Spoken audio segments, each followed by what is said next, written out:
Now, teams and groups. When we start to look into organizations, in most cases we will find that we do have lots of groups organized in the organization. We'll also find lots of different teams. And I guess most of us are quite used to talking about groups and teams just as if they were more or less the same. But of course, there are certain differences that we would try to look into in order to understand why do we talk about teams and why do we talk about groups. Let's try to investigate teams and groups a little bit further, because in companies they are used a lot, and not every company is using the teams in the best possible way.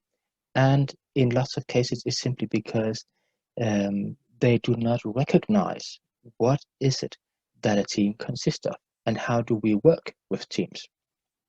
So what we will be doing now is that we'll try to take a closer look at, first of all, the differences between teams and groups, but also how can we understand teams?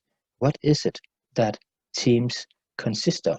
And how can we, on a more managerial level, understand them and work with them and take advantage of a team in a specific situation? Okay, let us start by looking further into the differences between a group and a team. Now, illustrated here is a work group with these boxes and with no lines between them. And over here, a team where we already, by setting in these lines, have indicated that there is a certain connection between the different members in the team. Now, one of the things that kind of differentiate, that's what we're interested in right now, what differentiate a work group from a work team. And one of the things could be goals.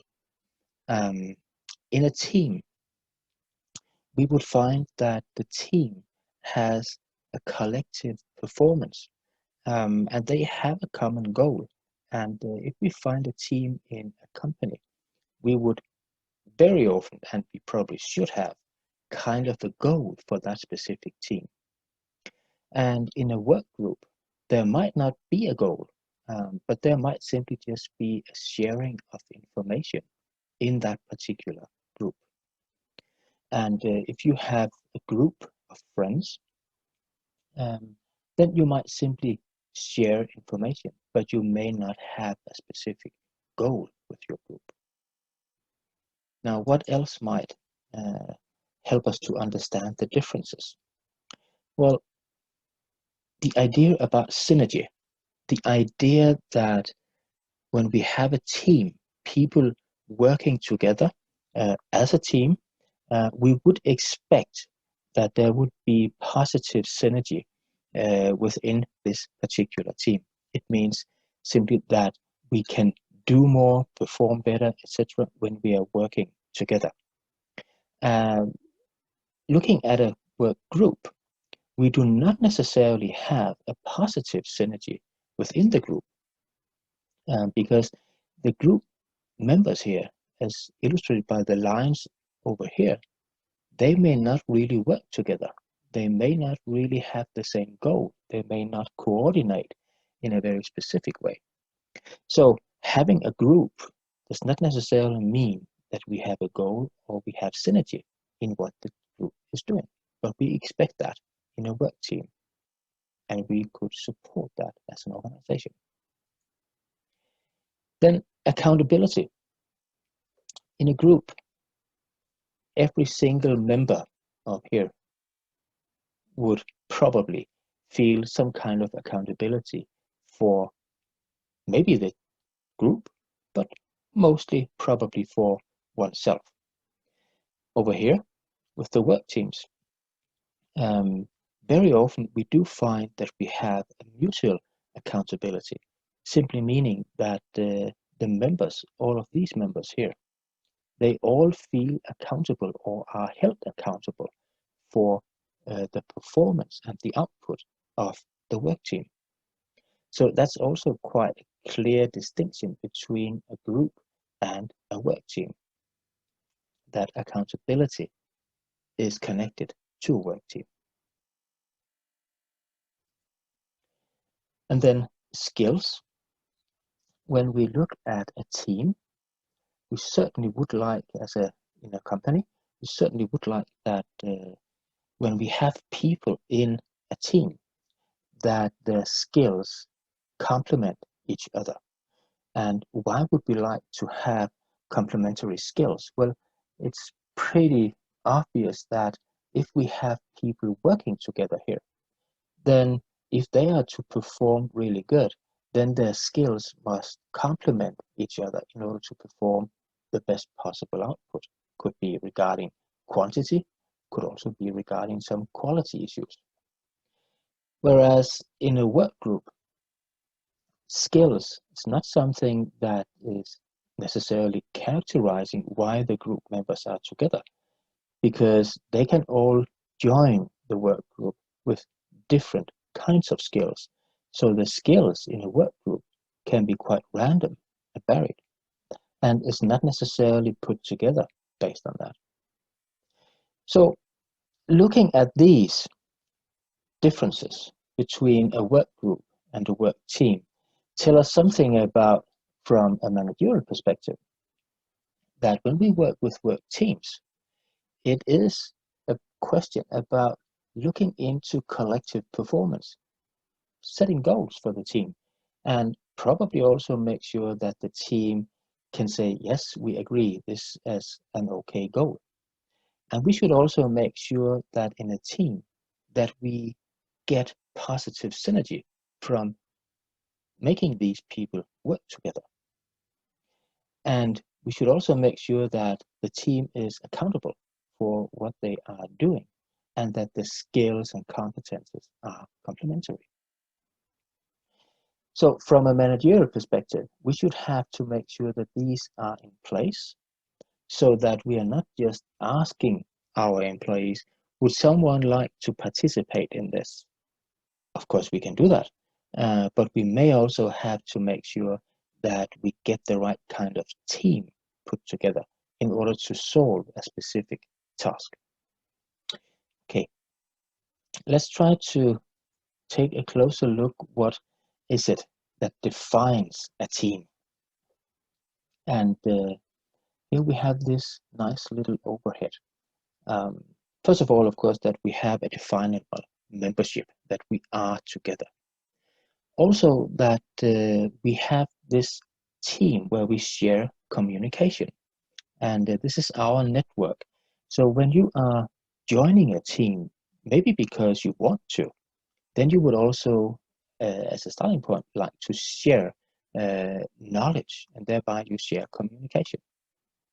If you haven't joined the team because you want to, but because your boss might have said, okay, I would like you to join this team because we have to solve this assignment, then you would still be expected to share the knowledge that you have, and to therefore you will be part of the communication network, sharing information. Then a team, when we have a team, we should have and work for that the team has a shared sense of collective identity and purpose. Because if a team can have the idea, and each team member can have the idea about having some kind of identity in the team, and that you make a difference, and that the team has a purpose, and what you are doing is important, then of course the team will be much more motivated to work for solving the task that they have been assigned. That means also that shared goals might be part of that. In setting goals for the team might help the team to have this sense of collective identity and purpose, because the goal might be something that makes a lot of sense to the involved people. Then having a good team also means that we would need to have group consciousness. that we are aware of each other, and we do understand that we is a team and our group is important to us and to the company. Then interdependence. We should be making sure that we can depend on each other within this specific team. And we should make sure that we have interaction. It also means that if we are not interdependent, and if we do not have any interaction, then why are we basically here? Also, stuff like group structures and roles are really important, because if we have structured our group or our team in one way, it might support the goal that we are supposed to work for, or it may not support. And then also the last point here, at least, the ability to act in a unitary manner, making sure that our team members and team kind of communicate the same thing to its environment. So a very nice way again to understand the team, and then we can use that and these points here as a guide to understand how do we manage a team, how do we set up a team to make sure that they can have a definable membership, that they can share information, that they can have a shared sense of collective identity and purpose. So as the ones who's managing and leading teams and setting up teams in companies, we have to make sure that our structure is supporting that a team can have these experiences. And there might be differences depending on whether you have this more technical, rational approach than you have a more approach, well, using different lenses as a machine, for example, or culture and whatever.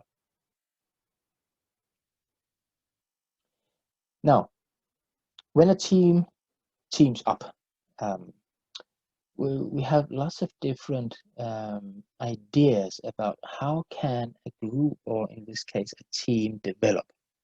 And let's try to take a closer look at some of the more influential researchers that has talked about how do teams develop.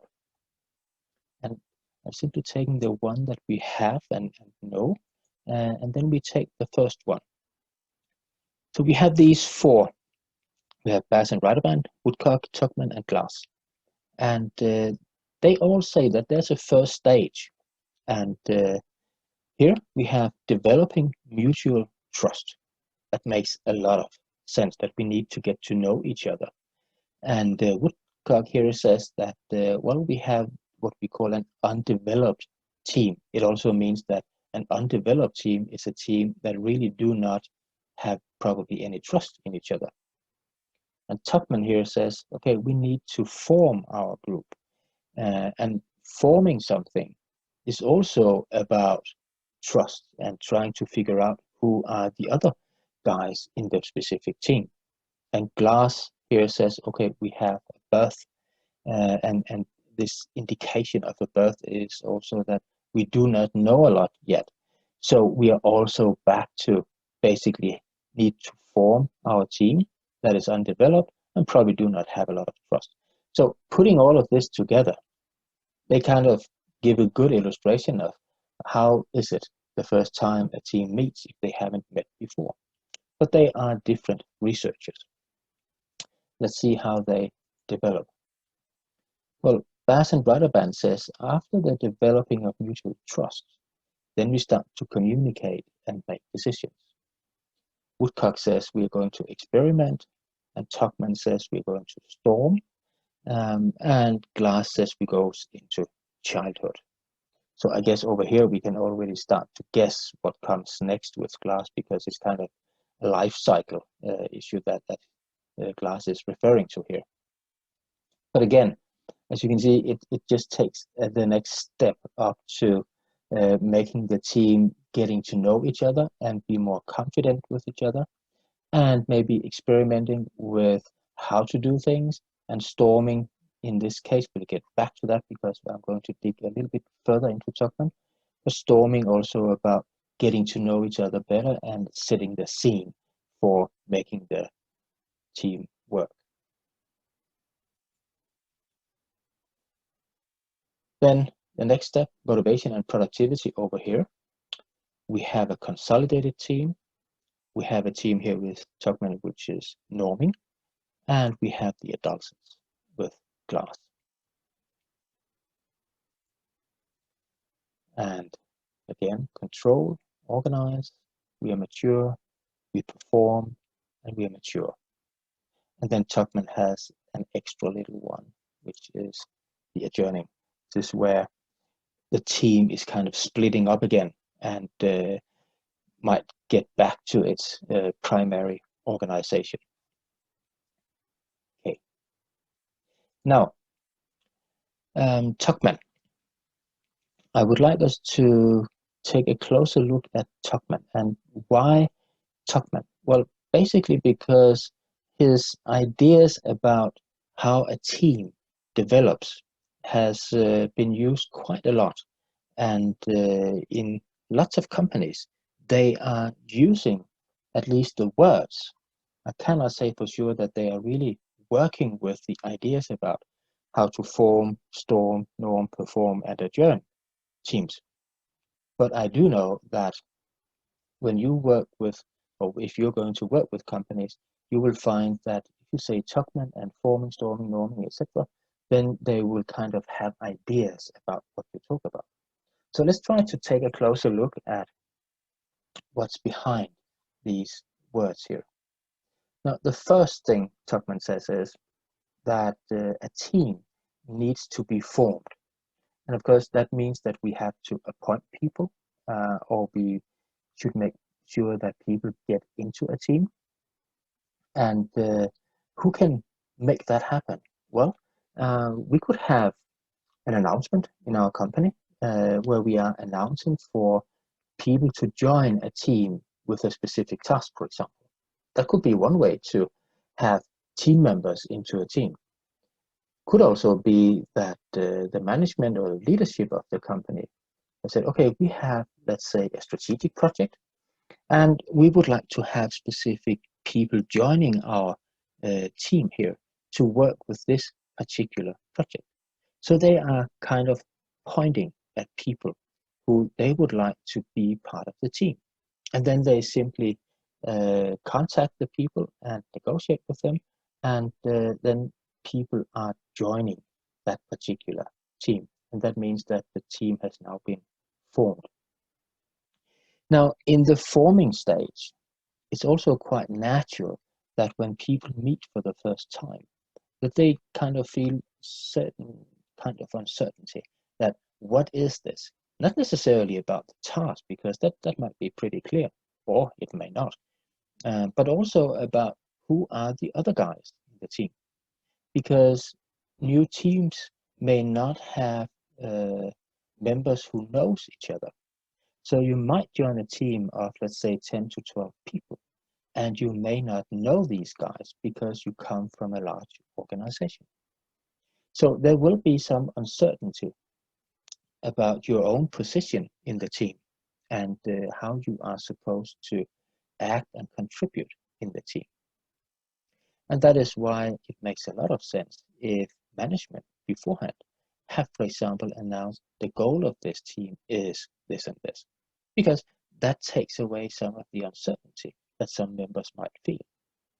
Okay, when the members have joined the team and the team has been formed, then Tuckman says we get to the next stage, and that's the storming stage. And he says that now here we have conflict, or we can have conflict between members of the group, simply because if the team is left alone with figuring out how are we going to work, what kind of roles do we have in our teams, and who is going to do what? Do we want a team lead, or do we not want a team lead? What kind of resources do we have available?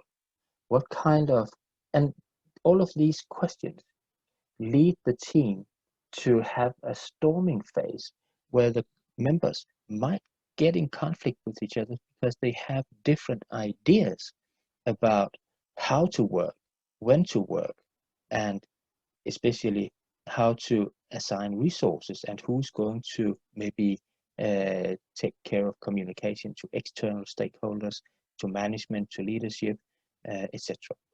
So we will have a storming phase. On the other hand, if the leadership of the company has done its job, then of course it would have taken care of lots of things that might happen in the storming period, so that the team do not have to solve lots of interpersonal issues in order to start working. So you can do a lot as a manager to make sure that the storming period do not get too long. But you will always find people who are more, you could say, outgoing than others. And you can always find people who's having this little urge of, I think I'm the best to decide exactly what to do, etc. So you will always have these different personalities and different types of people joining your team. And therefore, avoiding conflict is probably not possible. Then, having all this in place, Tuckman says, now we come to the norming stage. This is where we have a good relationship, we have a certain degree of cohesiveness in our team, and we are also kind of setting the scene for how are we going to work. We might have our team rules, we have decided on that one, and we figure out how everything is going to work in our specific team. And then we can start to perform. That is, this is where the team is really functional. This is where they are doing what they're supposed to do.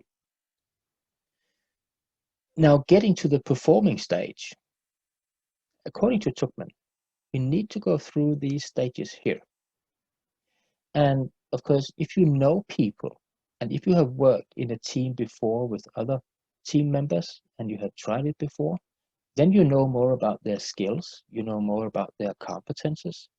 If you know the organization well, you are pretty much into what are the overall goals of our team effort. And if you're using really experienced people in a team that has worked together before, then you get really fast through forming, storming, and norming, and can start to perform more or less right away. So again, as a manager, we can do a lot to ease these steps. And one way is, of course, to have people who has worked before or has worked together before, or to have them work together again, given that they performed quite well the last time. And then the last point, the adjourning, where we kind of is quitting the team and going back to our ordinary work.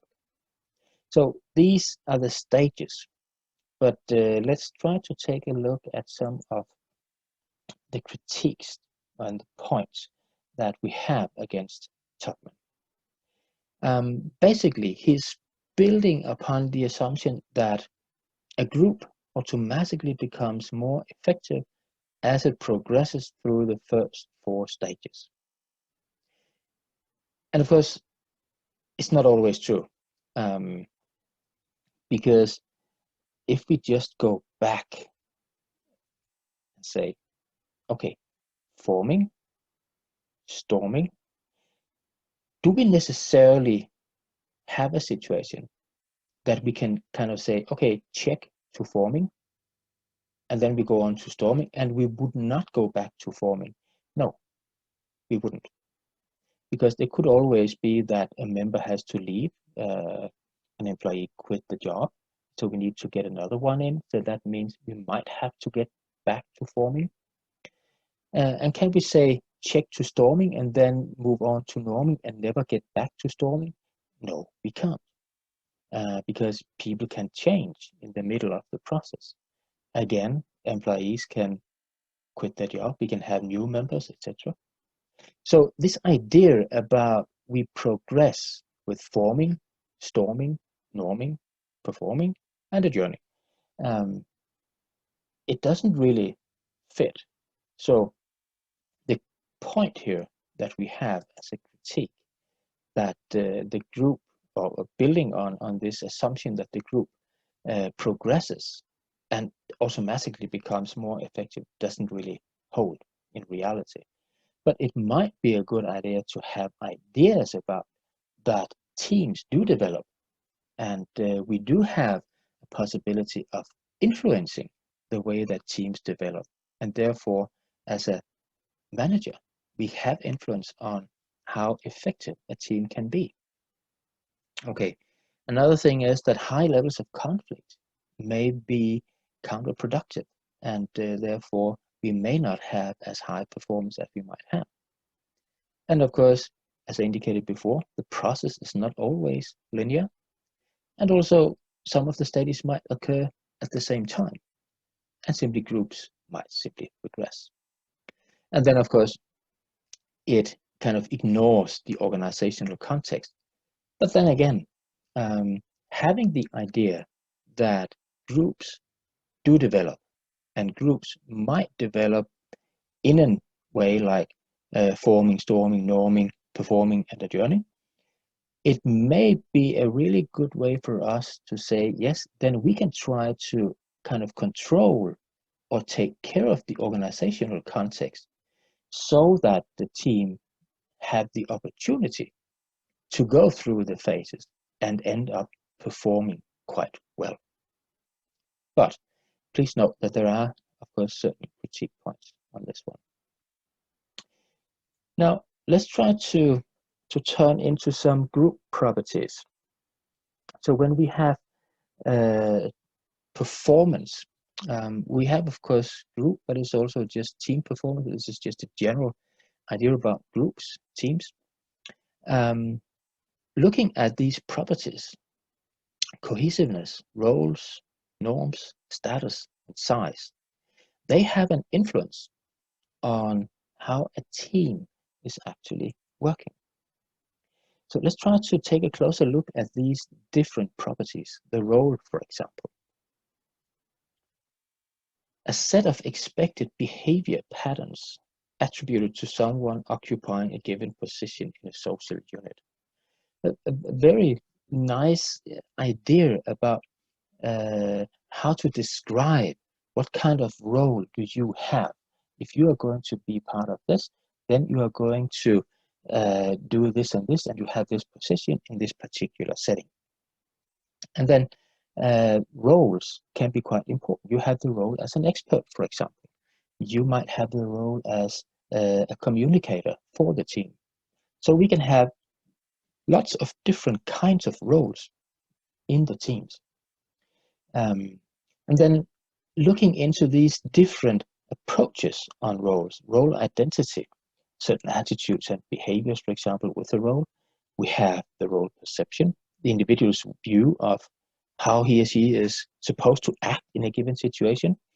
For example, if you are the communicator of the team, then you would be expected to do this and this and this. You might be expected to have some letters released every week to express something about the performance of the team. You might have meetings with managers where you're supposed to communicate about how are you doing. You might have using state gauge models in order to figure out how far are you in development processes of specific projects, etc. So understanding the role of the different participants in a team is quite important, and also to have ideas about how do people understand their own role. That can have a great impact on how they are acting in the team and how they are behaving in a forming, storming, and norming phase, for example. Then norms. Looking into teams, we should make sure that we have standard norms of behavior within a team, and something that is accepted by all team members, so they agree that this is how it is, and this is about the norming when we are looking into Tuckman's model here about forming, storming, norming. And here it's kind of pointed a little bit more out about what about performance norms?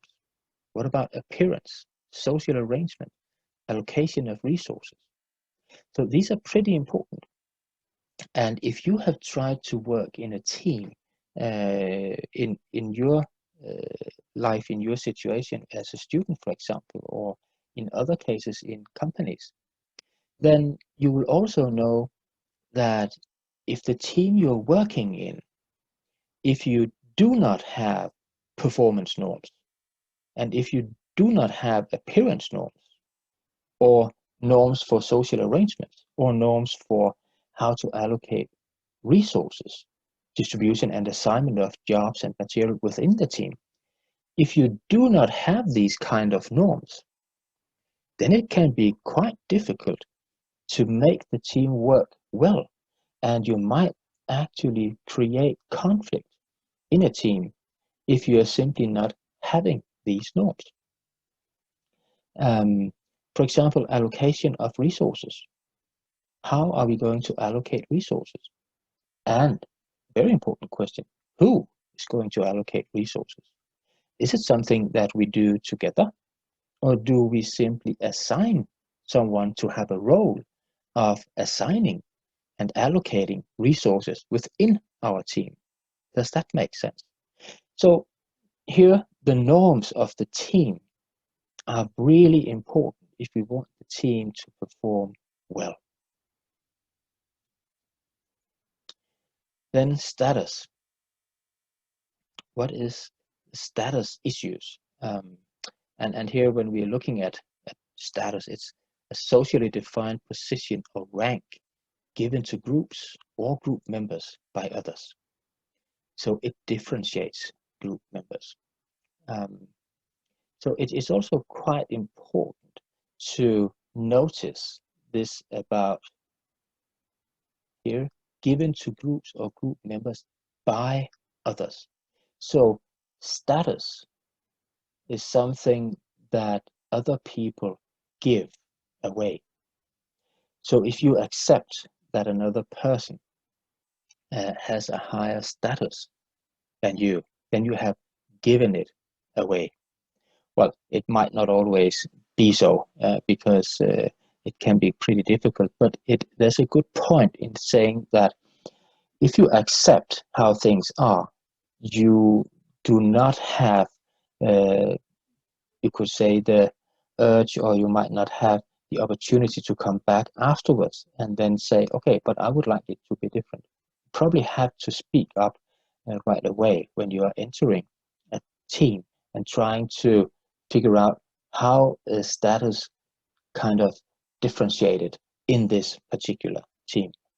So understanding who is more or having more status in a team can be quite important in understanding the behavior of the team, because a team might tend to act the way that the people with high status wants the team to behave. And then something about the characteristics of status here. That status derives from one of three sources. Can be power, simple power. So if we have a team where a member might have a higher organizational position, that team member might automatically be given more and higher status by the other people in the team, because they think that the person might have power over the others. Also, if you look at the ability to contribute to group goals, if we have a person who the other guys believe is better to contribute or has a high contribution to the group goals or the team goals, then that person might be assigned a higher status. And then again, notice by others.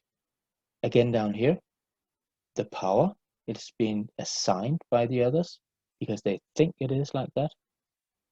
Ability to contribute, we may not know, but if we believe that it is so, we contribute, or the person could contribute then we would assign more status, and simply also personal characteristics that the other people in the team simply like the way and the personality of that particular person, then that person would also be assigned a higher status.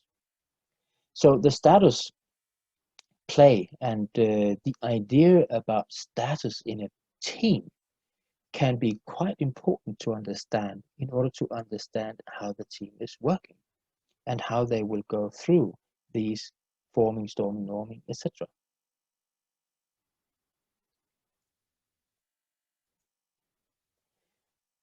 And some of the effects of status about norms and conformity, that high status members are less restrained by norms and pressure to conform. On group interaction, for example, large status differences limit diversity of ideas and creativity. The point here is, if we have a large difference in status, then the people with the high status will normally have a higher, well, you could say that their ideas is kind of followed by those with low status because they do not dare to challenge the ideas of those with high status, because they might think that they are more right or they have the power. So there might be things that is kind of limited due to high status differences. And again, something that we as management, we can work with that, and we can help the teams with not creating too large status differences within a team, for example. Okay, these are just some extra issues on the effects of status. Then the size of the teams. There's no question that the size of a team affects the team's behavior. And this is just something that is claimed that 12 or more members is a large group and 7 or fewer is a small group. So we could automatically say that teams of 7 to 12 is kind of medium-sized groups, of course. But some research has shown that if we're looking at speed, then smaller groups are better at working fast. And also that smaller groups are better at having individuals to perform. And also overall performance tends to be better in smaller groups. Now, if we look at what we would like to investigate, what our teams should do, then we could say, okay, if we want to have a problem solved and we would like to have a lot of input and fact-finding goals, then we should probably use a large team, because research has shown that is what they are good at. They might not be working that fast. They may not have the best individual performance. They may not have the best overall performance, but working with larger projects where we want to have problems solved with lots of input and facts, then we probably need to go for a larger team. So depending on what kind of task we would like the team to focus at, we may have to choose either a large or a small team. But at least it's important to understand that the size of the team can be quite important to take a look at. Then cohesiveness, the degree to which group members are attracted to each other and are motivated to stay in the group. So if we want to increase cohesiveness, then make the group smaller. That's pretty obvious in most cases, because the fewer people you are, the easier you get to know each other. And then we have some of these points down here. For example, increased time that members spend together. No matter what, if you have people spending time together, they get to know each other. That's also why lots of companies, they spend a lot of money and time on team building. And they are willing to buy external suppliers to come and do team building exercises, processes with their teams. simply because they want to, of course, increase cohesiveness. And one way is to increase the time people spend together, but also to make sure that people start to get to know each other, and not only for what they do at work, but do they have a dog? Do they have a cat? What kind of interests do they have? So if you can have people to bond better here, to get to know each other, then they will also be more willing to help each other in the team. So cohesiveness and how we work with cohesiveness is quite an important issue to teams. So that leads us to this little figure here. We have the different performance issues about cohesiveness. How do they work in these different phases of the team development? That's a question that we can ask ourselves. I'm not going to answer that question, but I will move on to a little model for how do we look at the effectiveness of teams. And please note, this is just a general model, and it also models, this model assumes that the teamwork is preferable to individual work. And we cannot always say that. Sometimes we may simply just be better off assigning tasks to individual people.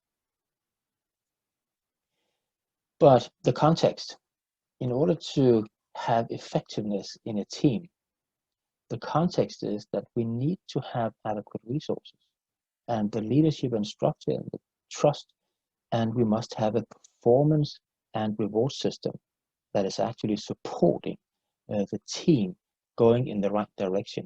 So if the context is okay, then the team will be more efficient. And the composition, consisting of the members, the personality, what kind of roles they have, etc. As you can see, these are some of the points that we have touched upon already. And the work design is about, does the team have autonomy? Do we have a lot of skill variety, identity to the task, and do they think the task is quite significant? Then they also would be more motivated to work, and thereby the effectiveness would be increased.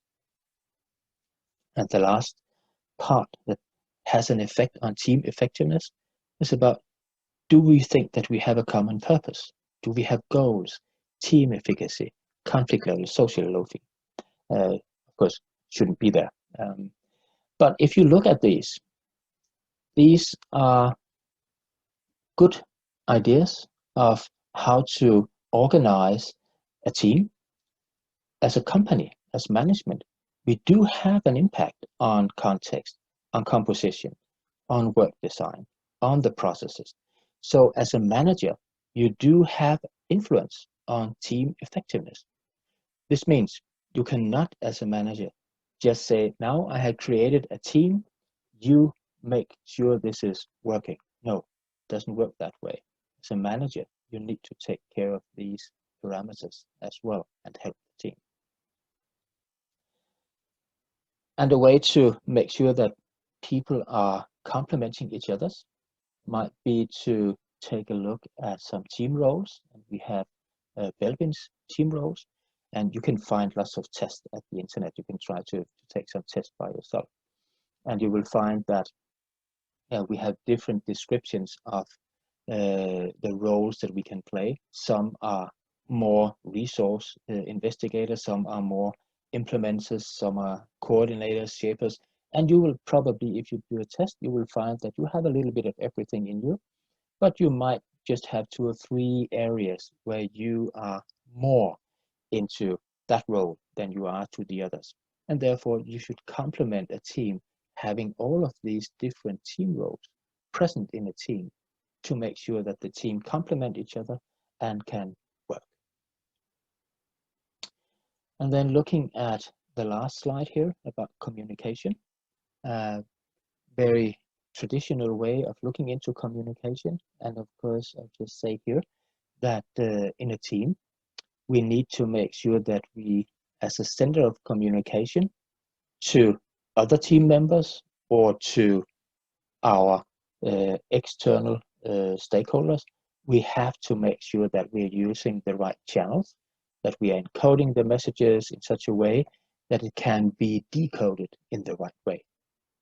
And therefore, communication in teamwork is extremely important. Good.